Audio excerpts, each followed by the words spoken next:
Hello વિદ્યાર્થી મિત્રો, સ્વાગત છે તમારું અમારા યુટ્યુબ ચેનલ નોબલ એકેડમીમાં। આજે આપણે આગળ વધારવા જઈ રહ્યા છીએ આપણા અસાઇનમેન્ટના સિરીઝની, જે સેક્શન ધોરણ 12ના અસાઇનમેન્ટના સોલ્યુશનની હતી, જેમાં સેક્શન સી અને સેક્શન ડીનું 1 થી 6 પેપરનું અમે સોલ્યુશન મૂકી દેવામાં આવેલ છે, અને સેક્શન ઈનું પણ 1 થી 5 પેપરનું સેક્શન ઈનું સોલ્યુશન અમારા ચેનલ ઉપર ઉપલબ્ધ થઈ ગયું છે, તેને ચેકઆઉટ કરી લેજો। અને આજે આપણે સેક્શન ઈનું પણ સોલ્યુશન કમ્પ્લીટ કરવા જઈ રહ્યા છીએ, કારણ કે સેક્શન ઈનું પણ 6થું પેપર આવી ગયું છે। સેક્શન ઈનું પેપરનું સોલ્યુશન કમ્પ્લીટ થયા પછી સેક્શન એફનું માત્ર આપણે આન્સર મૂકી દઈશું અમારા ચેનલની વિડીયો પર। ઓકે, તો તમે તેમાંથી સેક્શન એફનું દરેક આન્સર જોઈ શકો છો, અને જો તમે કોઈ સેક્શન એફનું સમ ન આવડતું હોય તો અમારા કમેન્ટ સેક્શનમાં એ સમનું નંબર અને પેપર મૂકી દેજો, તો અમે તેની સેપરેટ વિડીયો બનાવી દઈશું। ઓકે વિદ્યાર્થી મિત્રો, ચાલો વિભાગ એનું સેક્શન એનું પેપર નંબર 6નું સોલ્યુશન સ્ટાર્ટ કરીએ। ચાલો આગળ વધીએ। પ્રશ્ન નંબર 52 ઉપર પ્રકરણ 3નું જે પ્રમાણે વિતરણનું છે, તમને ખ્યાલ આવી ગયો હશે અને યાદ પણ થઈ ગયું હશે વિદ્યાર્થી મિત્રો। ચાલો, તો નંબર 1 શું કહે છે? એક કારખાનામાં માસિક ઉત્પાદન એ સરેરાશ મ્યુ એકમ પ્રમાણિત વિચલન સિગ્મા એકમ હોય તેવા પ્રમાણે વિતરણને અનુસરે છે। ઉત્પાદન 2400 એકમ અને 1800 એકમ હોય માટેના Z પ્રાપ્તાંક અનુક્રમે 1 અને -0.5 છે, તો વિતરણના મધ્યક અને પ્રમાણિત વિચલન શોધો।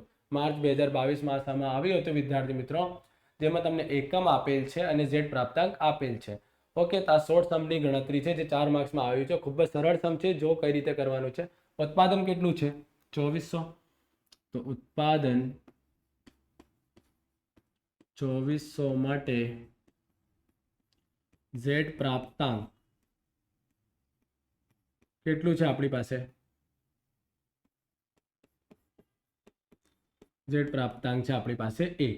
તો આ કોની કિંમત થઈ જશે? x ની કિંમત થઈ જશે। તો z નું સૂત્ર કેટલું છે? x - μ upon sigma. z ની જગ્યાએ આપણે મૂકી દઈશું 1 અને x ની જગ્યાએ શું આવી જશે? 2400। મધ્યકની કિંમત આપણને શોધવાની છે અને સિગ્માની પણ કિંમત શોધવાની છે। આ ડેલ્ટા સિગ્મા ભાગાકારમાં છે, સામે જશે ગુણાકારમાં, તો 1 વડે ગુણાકાર કરતા કોઈ પણ ફેરફાર થશે નહીં, તો 2400 - μ આ થઈ જશે તમારું સમીકરણ નંબર 1। આ તમને x ની કિંમત આપેલ છે અને આ z પ્રાપ્તાંક એટલે કે z ની કિંમત આપેલ છે, તો તમારે z નું સૂત્ર લખવાનું રહેશે x - μ અપોન ડેલ્ટા। z ની જગ્યાએ 1, x ની જગ્યાએ 2400, μ અને સિગ્મા શોધવાનું છે। સિગ્મા ભાગાકારમાં છે તો ગુણાકારમાં જશે, 1 વડે ગુણાકાર કરતા એ જ આવી જશે, પછી 2400 - μ। સમીકરણ નંબર 1 મળી ગયું। પછી એવી જ રીતે ઉત્પાદન 1800 માટે, ઉત્પાદન 1800 માટે Z પ્રાપ્તાંક કેટલું છે? -0.5 છે, તો લખીશું આપણે z નું સૂત્ર z બરાબર x - μ અપોન સિગ્મા। z ની જગ્યાએ -0.5 બરાબર x ની જગ્યાએ 1800 - μ અપોન સિગ્મા। હવે આ ભાગાકારમાં છે, સામે જશે ગુણાકારમાં, તો ગુણાકાર કરતા શું મળશે? -0.5 સિગ્મા બરાબરમાં 1800 - μ। આ થઈ જશે તમારું સમીકરણ નંબર 2। હવે સમીકરણ નંબર 1 અને 2 ને ઉકેલતા આ કઈ રીતે ઉકેલીએ છીએ આપણે આગળના પેપરમાં જોઈ ચૂક્યા છે આપણે। તો જો સમીકરણ નંબર 1 શું છે? સિગ્મા બરાબર 2400 માઇનસ મ્યુ, એટલે કે 2400 માઇનસ શું આવી જશે? મ્યુ આવી જશે। આને બાદ બાકીમાં -0.5 સિગ્મા બરાબરમાં 1800 - μ। તો જે નીચે વાળું સમીકરણ છે, આ જે સમીકરણ છે આની સાઇન ચેન્જ કરી દો, માઇનસમાં છે અને પ્લસમાં કન્વર્ટ કરી દો। આ પ્લસમાં છે માઇનસમાં, માઇનસમાં છે પ્લસમાં। તો જો સૌ પ્રથમ આ પ્લસમાં છે, આ પણ પ્લસમાં થઈ ગયું, આ 1 અને આ 0.5, તો કેટલું થઈ જશે? 1.5 સિગ્મા થઈ જશે। 2400 પ્લસમાં છે અને 1800 માઇનસમાં, તો 2400 માંથી 1800 માઇનસ કરશો, શું વધશે? 600। આ માઇનસમાં છે, આ પ્લસમાં, શું થઈ જશે? કટ। હવે 1.5 ગુણાકારમાં છે, સામે જશે ભાગાકારમાં। 600 નો ભાગાકાર 1.5 વડે કરવાનું છે, તો કરીએ આપણે।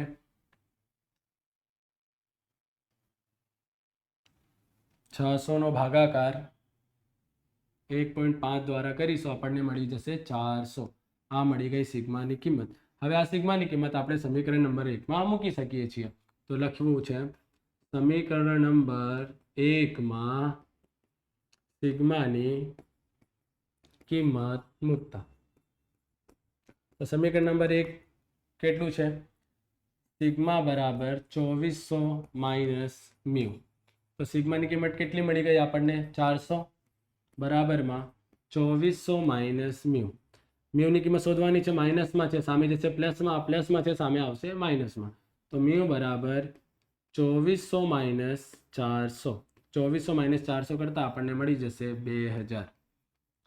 મ્યુ મળી જશે 2000 અને સિગ્મા કેટલું મળી ગયું આપણને? 400. આ થઈ જશે તમારો આન્સર. ખૂબ જ સરળ સમ હતું. માત્ર વિદ્યાર્થી મિત્રો વિશ્વાસ થાય કે આ 4 માર્ક્સનું સમ છે.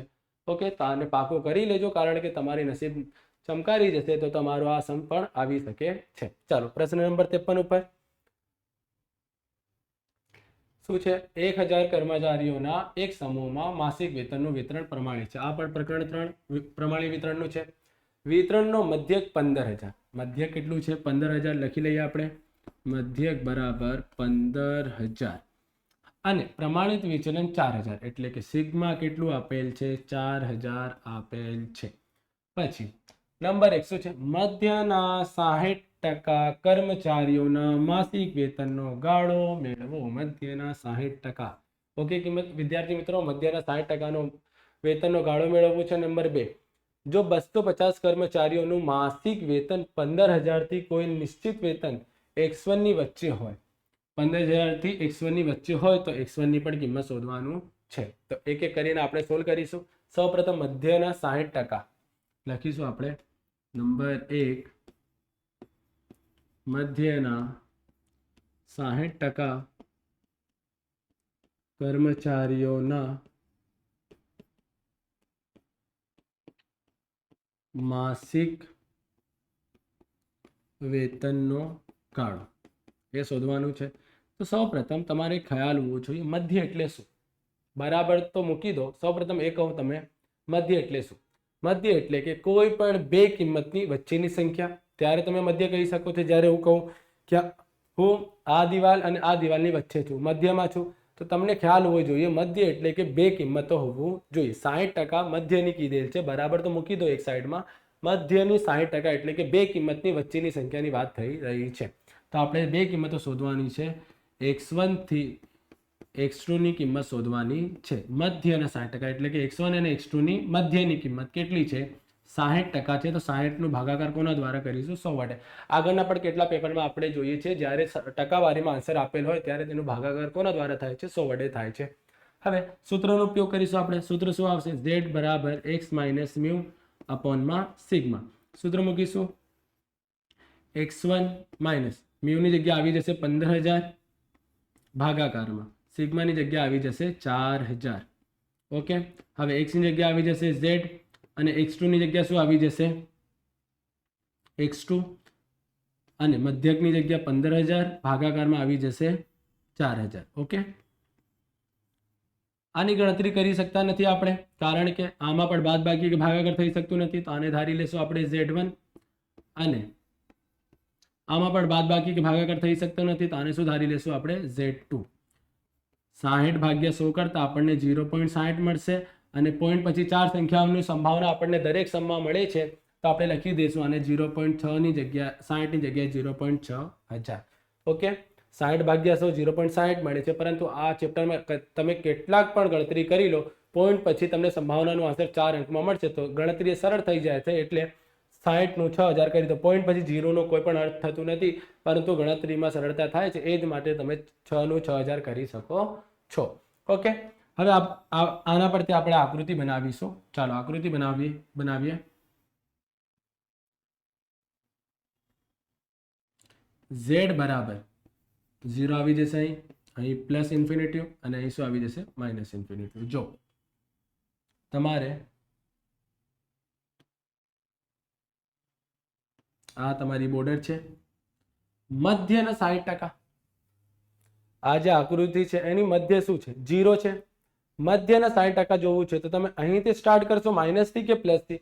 તમે કઈથી પણ સ્ટાર્ટ કરી શકતા નથી. ના માઇનસથી તમે સ્ટાર્ટ કરી શકો છો, ના પ્લસથી. મધ્યને 60%ની વાત થઈ રહી છે. તો મધ્યને 60% એટલે કે શું?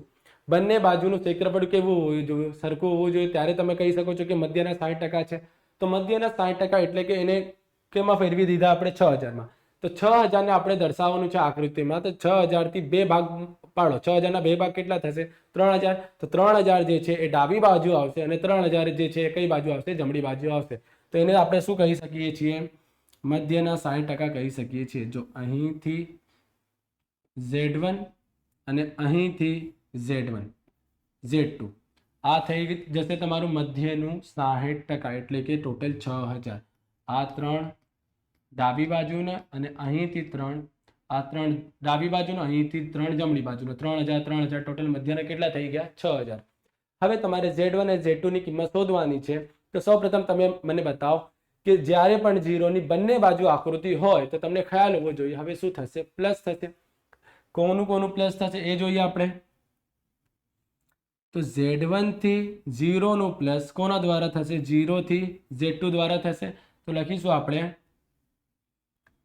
P of Z1 થી 0 પ્લસ 0 થી Z2 દ્વારા થશે તો કેટલું મળી જશે આપણને 0.6000 મળી જશે આ માઇનસમાં તો પ્લસમાં કન્વર્ટ કરવું પડશે 0 થી Z1 થઈ જશે પ્લસ 0 થી Z2 થઈ જશે ઓકે વિદ્યાર્થી મિત્રો તો બરાબરમાં આવી જશે 0.6000 હવે આની કિંમત પણ નથી આની કિંમત પણ નથી તો તમે શું કરશો આ બંનેમાંથી એકેયની કિંમત નથી પરંતુ તમને માત્ર એટલું ખ્યાલ છે કે આ બંનેનું ક્ષેત્રફળ કેવું છે સરખું છે કારણ કે મધ્યમાં કીધેલ છે તો ડાબી બાજુ જાઓ તો પણ 3000 મળશે અને જમણી બાજુ આવો તો પણ 3000 મળશે તો તમારે લખવું પડશે અહીં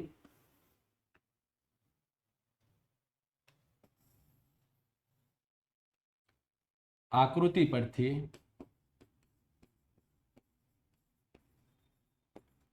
કહી શકાય કે 0 થી બંને બાજુનું ક્ષેત્રફળ સમાન છે માટે આ જે P થી Z1 બરાબર થઈ જશે 0 થી Z2 અને આના ટોટલ 6000 થઈ તો બે ભાગ કરશો તો તમે શું થઈ જશે 3000 આ બંનેની કિંમત બરાબર છે 6000 ને બે બરાબર ભાગવામાં તમને ભાગ કરવું હોય તો કેટલું મળશે 3000 તો 0 થી Z1 પણ 3000 છે અને 0 થી Z2 પણ શું છે 3000 છે હવે તમારે Z ટેબલ વાળા કોષ્ટક પરથી તમને 3000 થી નજીકની કિંમત જો શોધવી છે તો Z ટેબલ પરથી અહીં આવી જશે ક્ષેત્રફળ પછી અહીં આવી જશે Z પ્રાપ્તાંક આ ત્રણ કિંમત તમારે શોધવાની છે સૌપ્રથમ કઈ કિંમત આવે છે વિદ્યાર્થી મિત્રો 0.3000 પહેલા એ પછી 0.3000 પછી અને અંતે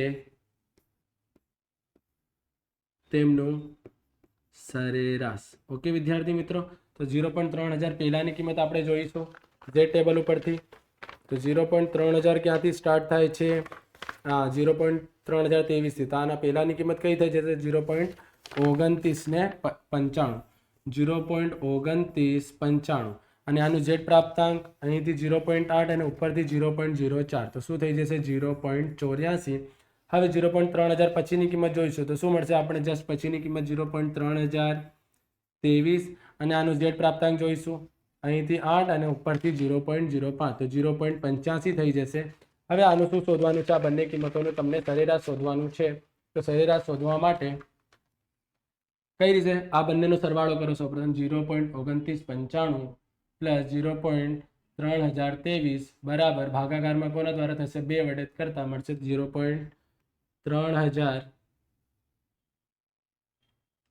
0.3009 મળી જશે આનું પણ સરેરાશ કરીશું આપણે 0.84 પ્લસ 0.85 ભાગ્યા 0.84 પ્લસ 0.85 બરાબર ભાગ્યા 2 તો 0.845 તમને મળી જશે હવે તમારે 0.3000 થી સૌથી નજીકની કિંમત જોવી છે તો જો આ 3000 થી કેટલા અંતરે છે તો 5 અંતરે છે આ કેટલા અંતરે છે તો 23 અંતરે છે અને આ કેટલા અંતરે છે 9 અંતરે છે સૌથી ઓછું અંતર કોનું છે 2995 અંતર છે આ 2995 અંતર 5 છે 30-23 નું અંતર કેટલું છે 23 નું અંતર છે અને 3000 થી આનું અંતર કેટલું છે 9 છે તો સૌથી ઓછું અંતર અંતર કોનું છે 2995, તો આપણે લખી શકીએ છીએ કે અહીં સૌથી ઓછું અંતર કોનું છે 2995, તો આપણે લખીશું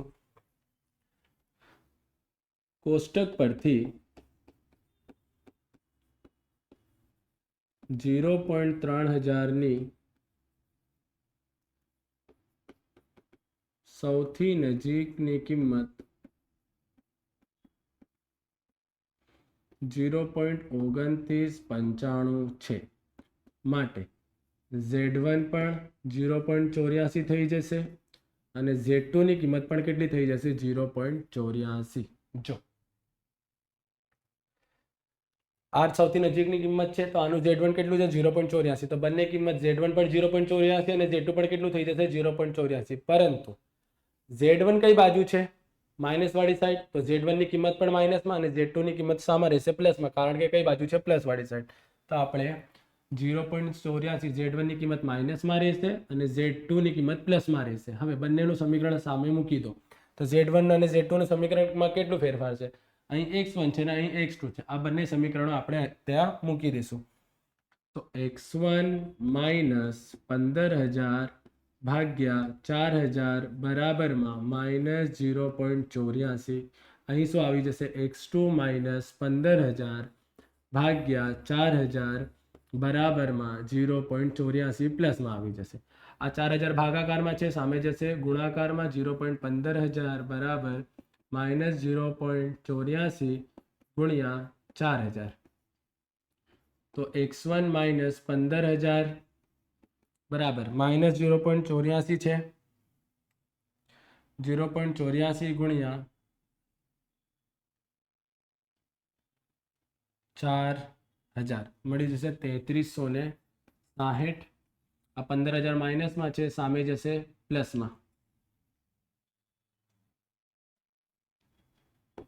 x1 બરાબર 3360, આ માઇનસમાં કિંમત છે, આ પણ માઇનસમાં રહેશે, પ્લસમાં શું આવી જશે 15000. હવે પ્લસ માઇનસ શું આવશે માઇનસ, કારણ કે જો 0.84 નો ગુણાકાર 4000 વડે કરતા 3360, આ કિંમત માઇનસમાં છે, આન્સર માઇનસમાં. 15000 પ્લસ માઇનસમાં છે, સામે આવશે પ્લસમાં. પ્લસ માઇનસ માઇનસ 15000 માઇનસ 3360 કરતા આપણને મળી જશે 11640. 11640 આ x1 ની કિંમત મળી જશે. એવી જ રીતે x2 ની ગણતરી કરવા માટે 4000 ભાગાકારમાં છે, સામે જશે ગુણાકારમાં. 15000 ગુણ્યા 0.84 ગુણ્યા 4000, ગુણાકારનું આન્સર સમાન આવશે, માત્ર 3360. અહીં પ્લસમાં છે તો આન્સર પ્લસમાં, અહીં માઇનસમાં તો આપણે માઇનસમાં મૂક્યું. 15000 માઇનસમાં છે, સામે જશે શું થઈ જશે પ્લસમાં. 15000 પ્લસ શું કરવાનું છે આપણને 3360, તો 15000 પ્લસ 3360 કરતા આપણને મળી જશે 18360. તો મધ્યના 60% ગાળો 11640 થી 18360 છે. ઓકે, આની સાથે થાય છે પ્રશ્ન નંબર 1 નું સમ કમ્પ્લીટ. ઓકે વિદ્યાર્થી મિત્રો, હવે પ્રશ્ન નંબર 2 જોઈએ આપણે. શું કીધેલ છે, જો 250 કર્મચારીઓને આપણને સંખ્યા આપેલ છે, માસિક વેતન 15000 થી કોઈ નિશ્ચિત વેતન x1 ની વચ્ચે હોય. 15000 થી x1 ની વચ્ચે હોય તો x1 ની કિંમત શોધો. કેટલા કર્મચારીઓ 250 કર્મચારીઓ, તો લખીશું આપણે નંબર 2 250 કર્મચારીઓનું વેતન ₹15000 થી x1 ની વચ્ચે હોય. ઓકે, તો આપણે લખીશું વચ્ચે હોય ત્યારે ક્યારે કઈ રીતે લખીએ છીએ, 15000 less than x less than is equals to x1 is equals to 250 વ્યક્તિઓ છે અને સંભાવનાઓમાં કન્વર્ટ કરવા માટે ટોટલ સંખ્યા કેટલી છે વ્યક્તિઓની, જો 1000 કર્મચારીઓ છે તો 250 નો ભાગાકાર કોના દ્વારા કરી દઈશું આપણે 1000 દ્વારા. હવે જો કઈ રીતે, આપણને જ્યારે સંભાવના આપેલ હોય છે અને શું શોધવાનું હોય છે સંખ્યા, શું શોધવાનું હોય છે તમારે સંખ્યા. તો સંખ્યા શોધવા માટે તમારે સંભાવનાનો ગુણાકાર કોના દ્વારા કરવો પડે છે? કુલ સંખ્યા દ્વારા. કોના દ્વારા કરવાનું હોય છે? કુલ સંખ્યા દ્વારા. હવે ત્યારે સંભાવના શોધવા માટે સંભાવનાનો ગુણાકાર કુલ સંખ્યા દ્વારા કરવો હોય છે. હવે આપણને શું શોધવાનું છે? સંભાવના શોધવાનું છે. તો કુલ સંખ્યા ગુણાકારમાં છે, સામે જશે શું થઈ જશે? ભાગાકારમાં. તો સંખ્યા ભાગ્યા કુલ સંખ્યા. ઓકે વિદ્યાર્થી મિત્રો, તો આપણને શું મળી જશે? સંભાવના. સૂત્ર શું આવશે? z બરાબર x માઇનસ મ્યુ અપોનમાં સિગ્મા. કિંમત મૂકીશું 15000 માઇનસ મધ્યકની કિંમત પણ છે 15000 ભાગાકારમાં સિગ્માની કિંમત કેટલી મળી જશે આપણને? 4000. હવે x ની જગ્યાએ આપણે મૂકી દઈશું z x1 માઇનસ 15000 ભાગાકારમાં શું આવી જશે? 4000 અને 250 નું ભાગાકાર 4000 250 નું ભાગાકાર 1000 વડે કરતા 0 પોઈન્ટ આપણને મળી જશે 25. હવે 15000 માઇનસ 15000 0 અને 0 નો ભાગાકાર 4000 વડે કરતા આપણને 0 જ મળશે. તો અહીં 0 આવી જશે અને અહીં બાદબાકી કે ભાગાકાર થઈ શકતું નથી, તો 0 થી z1 લખી દેશું આપણને, અને આને 4 સંખ્યામાં ફેરવવા માટે 0 થી 2500 લખવાનું રહેશે. એટલે કે 0 થી z1 બરાબર કેટલું મળશે આપણને? 2500. ચાલો આના પરથી આકૃતિ બનાવીશું આપણે.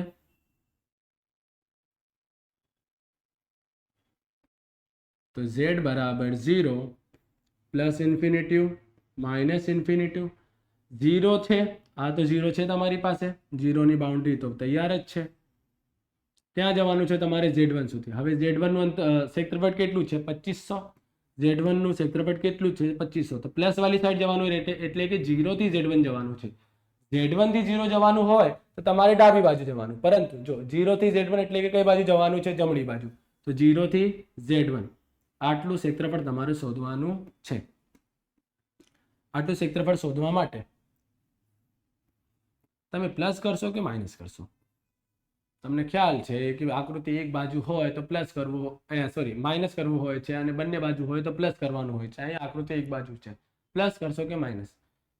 તો જો તમે માઇનસ વિચારી રહ્યા છો તો સૌપ્રથમ એ જો કોનામાંથી કોને બાદ કરશો. તમારે આટલું ક્ષેત્રફળ શોધવાનું છે, તો 0 ને બાદ કરશો તમે. 0 ની તો કોઈ કિંમત જ નથી હોતી. તો તમારે અહીં જો જ્યારે પણ આકૃતિ 0 થી અટેચ થઈને હોય, એટલે કે 0 થી સ્ટાર્ટ થતી હોય, ત્યારે ત્યાં માઇનસ કે પ્લસ બંનેમાંથી કોઈ પણ ગણતરી થશે નહીં. ઓકે વિદ્યાર્થી મિત્રો, માત્ર આકૃતિઓ, જો આ બે આકૃતિઓ તમે સમજી લો.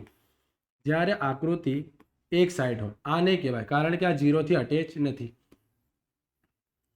આ જો આ પણ 0 થી અટેચ નથી, તો અહીં આપણે બાદબાકી કરીએ છીએ. અને અહીં જ્યારે આકૃતિ બંને બાજુ હોય છે ત્યારે આપણે પ્લસ કરીએ છીએ. ઓકે, પરંતુ અહીં તો જો 0 થી સ્ટાર્ટ થઈને z1 પણ થઈ જાય છે, તો અહીં પ્લસ કે માઇનસ બંનેમાંથી કોઈ પણ ગણતરી કરવાની જરૂર નથી.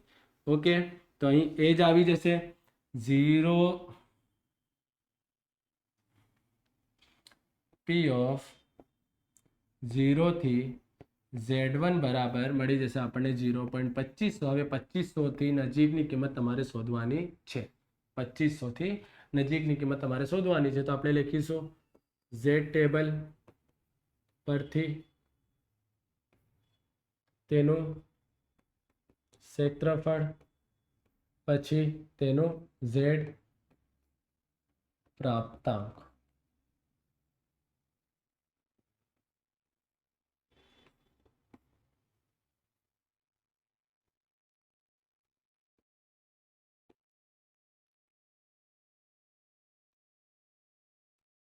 ઓકે, તો ચાલો લખીએ આપણે. સૌપ્રથમ 0.2500 પહેલા, 0.2500 પછી અને તેમનું સરેરાશ. 0.2500 પહેલાની કિંમત જોઈશું આપણે. તો 2500 ક્યાંથી સ્ટાર્ટ થાય છે? 2518 થી. તો 2500 થી પહેલાની કિંમત કઈ છે? 0.2486. 0.24 ને 86 અને તેનું z પ્રાપ્તાંક અહીંથી જોઈએ તો 6 અને ઉપર જોઈએ તો 0.07. તો આપણે લખી દઈશું 0.67. પછી 0.25 અને પછીની કિંમત કઈ છે? 0.2518. આનું z પ્રાપ્તાંક કેટલું થઈ જશે? 0.68. 0.68. હવે આનું સરેરાશ કરવા માટે તમારે ગણતરી કરવી પડશે. જો કઈ રીતે સરેરાશ માટે 0.2486 પ્લસ 0.2518 બરાબર ભાગાકાર કોના દ્વારા થશે 2 વડે તો શું મળશે આપણને 0.2502 મળી જશે હવે આનું પર સરેરાશ 0.67 પ્લસ 0.68 બરાબર ભાગ્યા 2 તો મળી જશે 0.675 ઓકે હવે જોઈએ આપણે સૌથી નજીકની કિંમત કઈ છે તો આમાં કેટલાનું અંતર છે તો કે 14 નું અંતર છે આમાં કેટલાનું અંતર છે 18 નું અંતર છે અને આમાં કેટલાનું અંતર છે માત્ર 2 નું તમે જોઈ શકો છો સૌથી નજીકનું અંતર કયું છે 2 તો હવે આપણે લખી શકીએ છીએ કોષ્ટક પરથી 0.2500 ની સૌથી નજીકની કિંમત 0.2502 છે માટે Z1 બરાબર કેટલું મળી જશે 0.675 અને Z1 પ્લસ વાળી સાઈડ છે તો પ્લસમાં જ રહેશે હવે Z1 કેટલું ધાર્યું આપણે x1 માઇનસ 15,000 ભાગ્યા 4,000 છે ઓકે બરાબરમાં 0.675 હવે 4,000 ભાગાકારમાં છે સામે જશે શું થઈ જશે ગુણાકારમાં 0 x માઇનસ 15,000 બરાબર 0.675 ગુણ્યા 4,000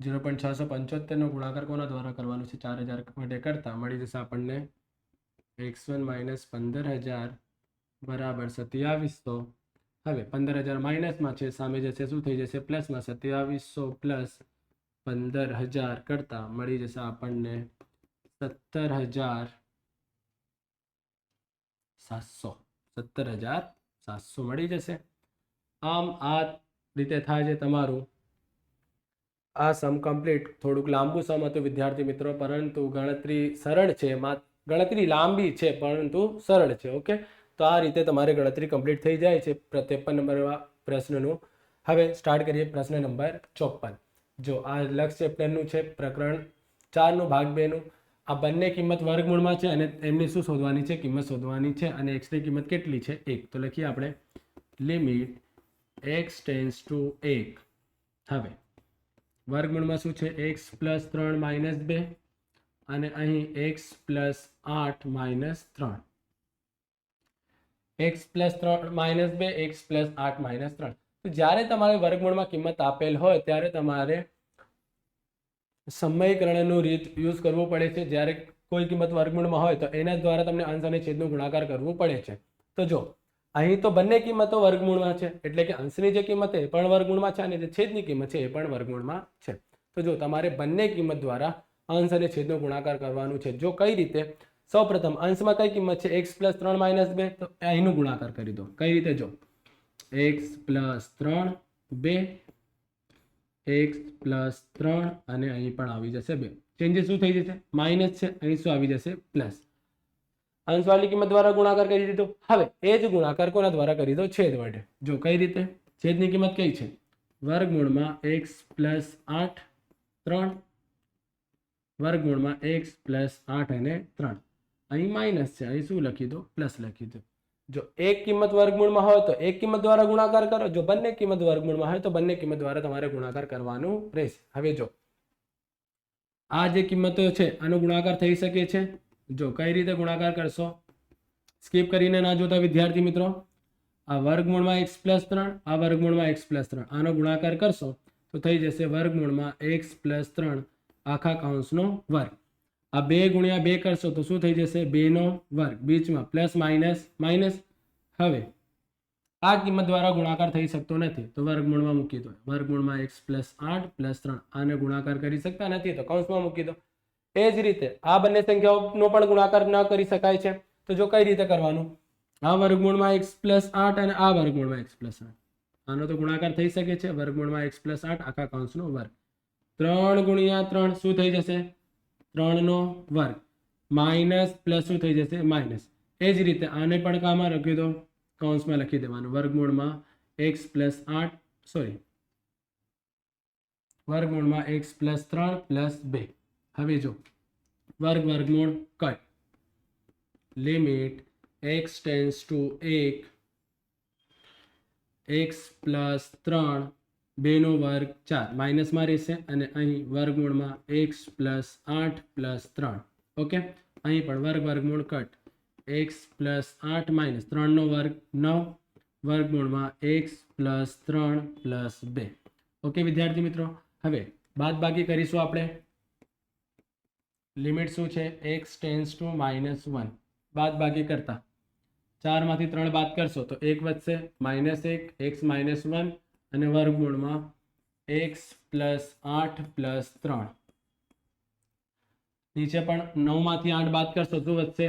-1 વર્ગમૂળમાં x પ્લસ 3 પ્લસ 2. આ સેમ કિંમત કટ થઈ જશે. હવે શું વધ્યું આપણી પાસે? વર્ગમૂળમાં x પ્લસ 8 પ્લસ 3 અને વર્ગમૂળમાં x પ્લસ 3 પ્લસ 2. હવે x ની જગ્યાએ કિંમત મૂકી દો. x ની જગ્યાએ 1 પ્લસ 8 પ્લસ 3 અને છેદમાં પણ 1 પ્લસ 3 પ્લસ 2. ઓકે, 8 પ્લસ 1 શું થઈ જાય છે? 9.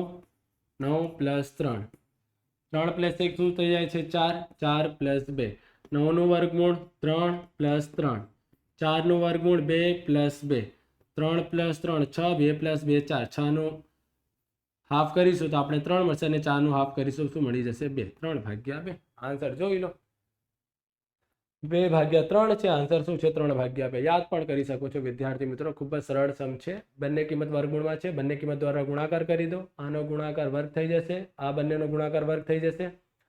ઉપર આના દ્વારા ગુણાકાર નહીં કરી શકતા નથી અને નીચે આના દ્વારા ગુણાકાર કરી શકતા નથી. આ બંને કિંમતને વર્ગમાં કૌંસમાં મૂકી દો. પછી વર્ગમૂળ કટ x પ્લસ 3 2 નો વર્ગ 4 વર્ગમૂળ કટ x પ્લસ 8 3 નો વર્ગ 9. આ કિંમત સમાન છે. 4 - 3 -1 9 - 8 -1 સેમ કટ. જે કિંમત વધી x ની કિંમત મૂકી દો. 8 પ્લસ 1 9 9 નું વર્ગમૂળ 3 3 પ્લસ 1 4 4 નું વર્ગમૂળ 2 3 પ્લસ 3 6 2 પ્લસ 2 4 અને બંનેનું અડધું કરતા 3/2 તમને મળી જશે. આની સાથે થાય છે આ લક્ષનું સમ કમ્પ્લીટ. ચાલો લાસ્ટ સમ નંબર 55. જો કોઈ એક વસ્તુની માંગનું વિધેય p બરાબર 12 - વર્ગમૂળમાં x છે, p બરાબર 12 - વર્ગમૂળમાં x છે, તો જ્યારે માંગ ન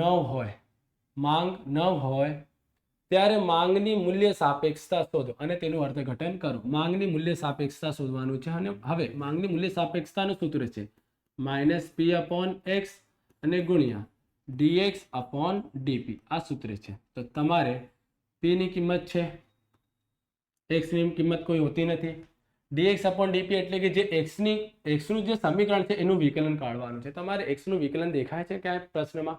નહીં. તમારે માત્ર કોનું વિકલન સમીકરણ દેખાય છે? માંગનું વિધેયનું. આનું તમને સમીકરણ દેખાય છે તો સૌ પ્રથમ તમે આ p નું શું કાઢી લો? વિકલન કાઢી લો. તો p નું વિકલન શું છે? dp/dx. dp/dx કાઢશે. હવે 12 તો અચળ પદ છે, શું થઈ જશે? 0. પરંતુ આ જે વર્ગમૂળની કિંમત છે આને ડાયરેક્ટ તમે વિકલન કરી શકો છો 1/2 વર્ગમૂળમાં x. જો તમને ખ્યાલ હોવો જોઈએ કે જ્યારે કોઈ કિંમત વર્ગમૂળમાં હોય તો ત્યારે તેને વિકલનનું આન્સર શું મળશે? 2 વર્ગમૂળમાં x. શું મળશે? 1/2 વર્ગમૂળમાં x. હવે તમે વિચારશો કઈ રીતે સાહેબ? તો જો વર્ગમૂળમાં x એટલે x ની કેટલી ઘાત? 1/2 ઘાત. x ની કેટલી ઘાત? 1/2 ઘાત. હવે આનું વિકલન તમે કાઢશો તો 1/2 આગળ આવી જશે x અને ઉપર જે તમને ઘાત છે એમાંથી શું બાદ કરવાનું રહેશે? 1 બાદ કરવાનું રહેશે. તો 1/2 એમ જ રહેશે. આ અડધામાંથી 1 ને બાદ કરશો એટલે કે 1 × 1 2 × 2 -1 વધશે. ઘાત ક્યારે પણ બાદબાકીમાં હોવી જોઈએ નહીં, તો તમે ક્યાં મૂકી દેશો? છેદમાં મૂકી દેશો. તો 2 x 1/2 થઈ જશે. અને હવે 1/2 નો અર્થ શું થાય છે? વર્ગમૂળ. જો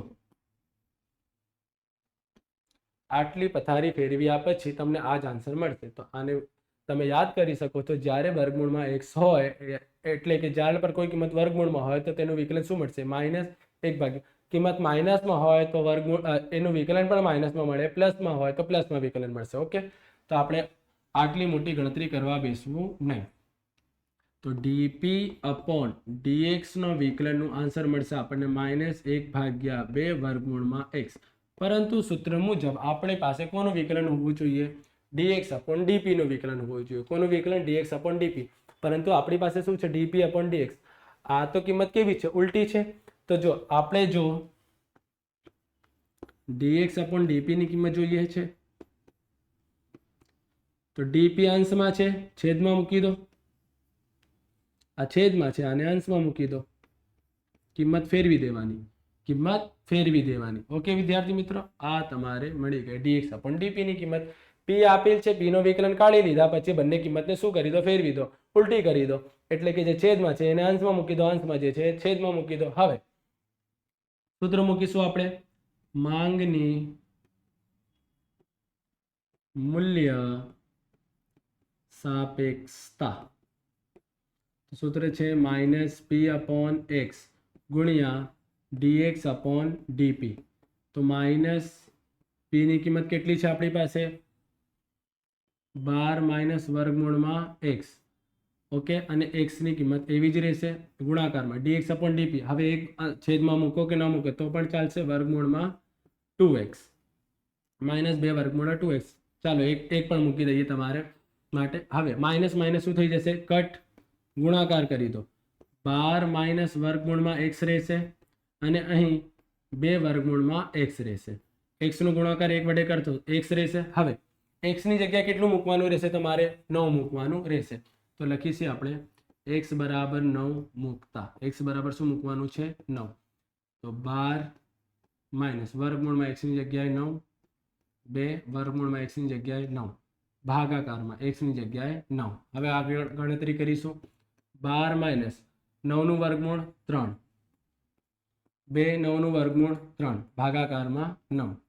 12 - 3 9, 2 તારી 6, ભાગાકારમાં 9, 9 9 કટ, શું વધશે? 6. આ થઈ જશે તમારું આન્સર. ઓકે વિદ્યાર્થી મિત્રો, હવે આનું અર્થઘટન જો કઈ રીતે, મોસ્ટ આઈમ્પી અર્થઘટન છે. અર્થઘટનના તમારા 1 માર્ક્સ કપાઈ શકે છે. જો જ્યારે માંગ કેટલું મૂક્યું આપણે? 9 હોય ત્યારે કિંમતમાં 1% ફેરફાર કરતા માંગમાં 6%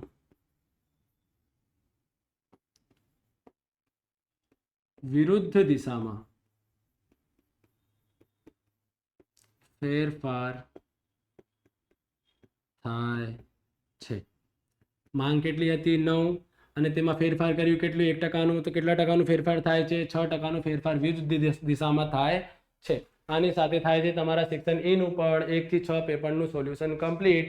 વિદ્યાર્થી મિત્રો, અમારા ચેનલને લાઈક કરો, સબસ્ક્રાઇબ કરો અને પોતાના વિદ્યાર્થી મિત્રો સાથે શેર કરો. કારણ કે ધોરણ 9 થી 12 સુધીના દરેક અસાઇનમેન્ટનું સોલ્યુશન પણ અમારા ચેનલ પર સૌપ્રથમ મળશે.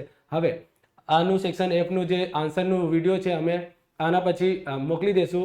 ઓકે વિદ્યાર્થી મિત્રો, અને પોતાના ધોરણ 9ના વિદ્યાર્થીઓને પણ એ જાણ કરી દો કે અમારા ચેનલ ઉપર ધોરણ 9ના દ્વિતીય સત્રનું ઓકે અસાઇનમેન્ટનું સોલ્યુશન સ્ટાર્ટ થવા જઈ રહ્યો છે. તો એને અમારા ચેનલની લિંક એમને મોકલી દો અને તેમના દ્વારા સબસ્ક્રાઇબ કરાવી દો.